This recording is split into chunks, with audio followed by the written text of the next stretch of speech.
Hey everybody, a quick video today regarding Mastery setup, but first I wanted to shout out my alliance. Congratulations, this is the first time we've ever hit the top 300 and we did it in a big way, getting all the way up to 248. That's some nice glory there, and that's a nice full class catalyst. I'm going to be looking forward to not seeing those glory crystals in my inventory anymore. It doesn't do a whole lot for us, maybe more basics would have been nicer. I would rather take a basic over that class catalyst, but it's a big milestone for us, and I think it will make us maybe slightly more attractive for recruiting, to be a top 300, especially when the new Alliance Quest comes out. And this is all 5x5, so our prestige is definitely getting up there. So no map 6 for us. We are chill.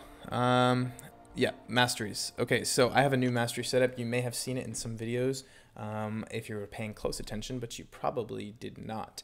And I'm liking it a lot. So people who have been hardcore Suicide Mastery arena grinders in the past and have had to switch off of it for Alliance War or other reasons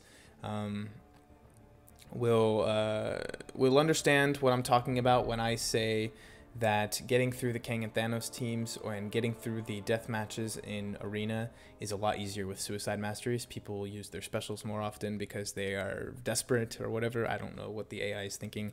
And also, you get done the battles in fewer hits, and you're able to get to your special 2 a lot faster, or not faster, but like the health bar of the enemy when you get to your special 2 is lower, and therefore the special 2 is more likely to kill the enemy with suicides on.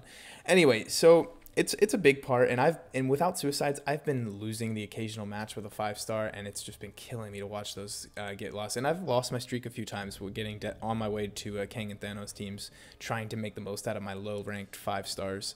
And it's just maddening. And after doing a few of infinite streaks with this mastery build, I can say that it's not as good as full suicides, but it is just as good for me, and it's enough for me to get past those fights without any deaths. I don't like to pay a lot of attention when I'm arena grinding, so it's just enough damage to get me over that whatever this imaginary hill of damage is. So this is my hybrid, one of my hybrid builds. I have a few, but this is the one I'm using right now because I'm fresh out of Mystic Champions, so I did not need Mystic Dispersion. So this is a high intensity build for attack, but also with some nice defensive. So what I've done is I've taken that point out of courage.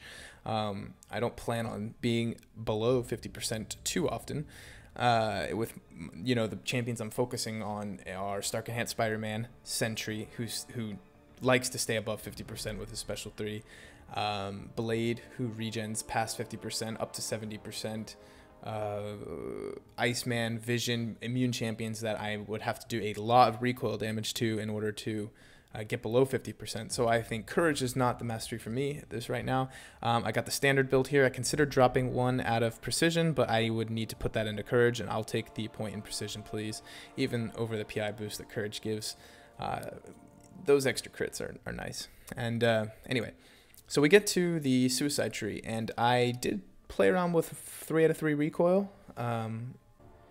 Okay, so we had a little bit of an interruption there, but what I was saying was I did experiment with 3 out of 3 recoil, and it was pretty cool.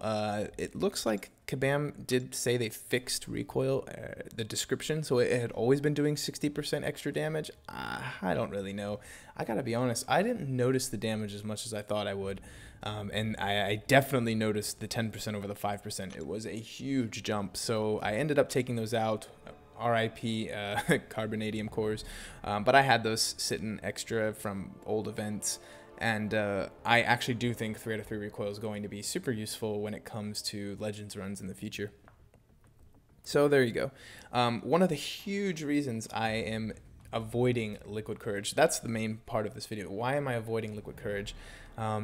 First of all, the poison reduces healing, and I've got some healing champions now. I've got Sentry with that special 3. Sentry's signature ability does not allow him to have a debuff in order to function, so I can't run Liquid Courage at all.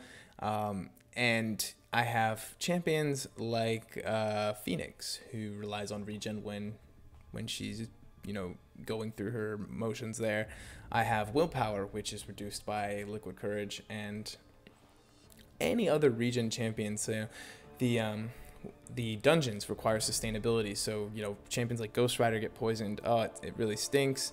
You know, I can use Hyperion still, but he's one of the few. Magic actually nets a heal without liquid courage on when she uses her limbo, or when she uses a special attack, she nets a heal. Some things I'm missing with liquid courage are Karnak and Angela's ultimate suicide build. Those are two great champions I love, but you know, I'm making this decision about 5 stars now. I do have them as 5 stars, not awakened. That just seems like this is the way I want to go for now anyway. So with this build, I am able to get 4 out of 5 deep wounds and assassin, which is awesome. I considered moving the 1 point from assassin to deep wounds, but I liked the symmetry a little bit there. I don't think that the extra 1 tick from the bleed on deep wounds is going to have a huge effect on Blade or Archangel. And I did think that the extra assassin's damage was going to help Stark Enhanced Spider-Man, Sentry, and, you know, those other champions I'm working towards. My defensive tree is fairly standard. I noticed that with 550 champions, I was netting a tiny loss, and so I did put those into salve, those extra 2 points that you need to get into the willpower tree, instead of stand your ground or energy resistance or, you know, perfect block chance. The reason being is it was just nice to net 0 on that, and salve does have a pretty nice PI boost, and I was sacrificing some PI by taking it out of courage, so I needed to make that back. You'll notice this is not a very high PI build. Most of the PI from suicides comes from liquid courage. But then I go to my willpower is maxed, my coagulate is maxed, and okay, somebody got mad at me for saying this wrong. I usually say suture, so I'll say suture. Maybe that's the right way. Suture is also maxed, and I did a nice video, if I don't say so myself, on Old Man Logan and Beast, and how this defensive build actually it gives them a huge boost versus bleed nodes or bleed enemies. So go check that out. It's definitely worth a watch. It's a short one. And the utility tree is and I think these are actually good. Like if you went up against the bleed node in Alliance War, for example, you are not taking that much damage. The bleed node that would kill you would now do half damage, and then that's without talking about willpower here. So we've got some pretty good bleed resistance here, and I think that's also good for defenders, because I have some defenders that are not bleed immune, and when they go up against blades, they're going to be that much better, especially if I can dupe my cable, which I'm trying to dupe him. The utility tree is very, very, very basic, and this is the regrettable part. So if I really wanted to, I could cut the offense a little bit and get Mystic Dispersion. I'd have to almost completely remove deep wounds. I could get the 6 points, get some Mystic Dispersion, and I'd also have to sacrifice a little bit of defense. And I just think, you know what, Kabam has not been very generous with me with Mystic champions as 5 stars. So I'm just not going to. I'm going to take this is my normal recoil or suicide utility build, and that is 1 in limber, 1 in parry, 3 in stupefy, and 1 in dexterity. And for me, guys, that's enough.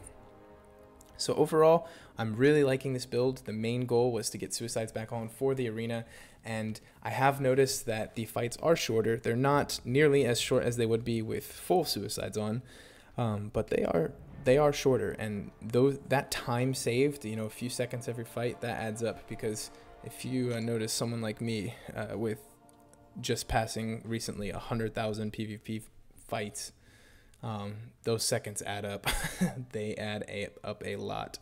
So I'm definitely going to want to save as much time as possible in the arena and have as easy as a time as possible getting through the Kang and Thanos teams, and also experimenting with this very intense defense build. I would love to take a few points eventually out of Deep Wounds and Assassin if I ever got my hands on a Sentry, and put something into Resonate for Void maybe.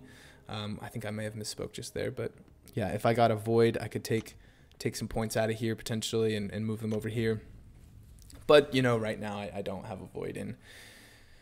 who knows when I'm going to get him, seeing as the featured crystal's going away soon. But we do have a couple more chances before it goes away. So anyway, guys, that is the end of this. It did go on longer than I wanted to, but I always get questions, mostly in the comments of videos about my mastery build, and I know that once people see the double edge and war videos, they're going to be asking, what's your mastery build? Why don't you have liquid courage? So this is the explanation. I'll be pointing people here, and anyway, that'll be it. If you have any questions about the build, or maybe you want to tell me how stupid I am for putting on half suicides, I know maybe some people have something to say about that. Let me know in the comments, but other than that, this is it. I like it, and that's all that really matters at the end of the day. So take care. Alright, sorry to interrupt the ending of that video. I just wanted to say one more thing that I forgot, and that is that I realized that my defenders are going to have recoil, and that is going to be a big problem. But if it becomes a problem for me, I might have to switch them out. But I do think that I have some pretty interesting defenders who will be able to get away without this, and actually might benefit from the suicide masteries having that higher attack. So hopefully that works out. And if you're thinking about doing a suicide build, it definitely helps to check with your officers and everything beforehand, because they need to know where to place your defenders and what nodes to do, and make sure that they don't go on any mini bosses. But anyway, all right, back to the ending of the video. See ya.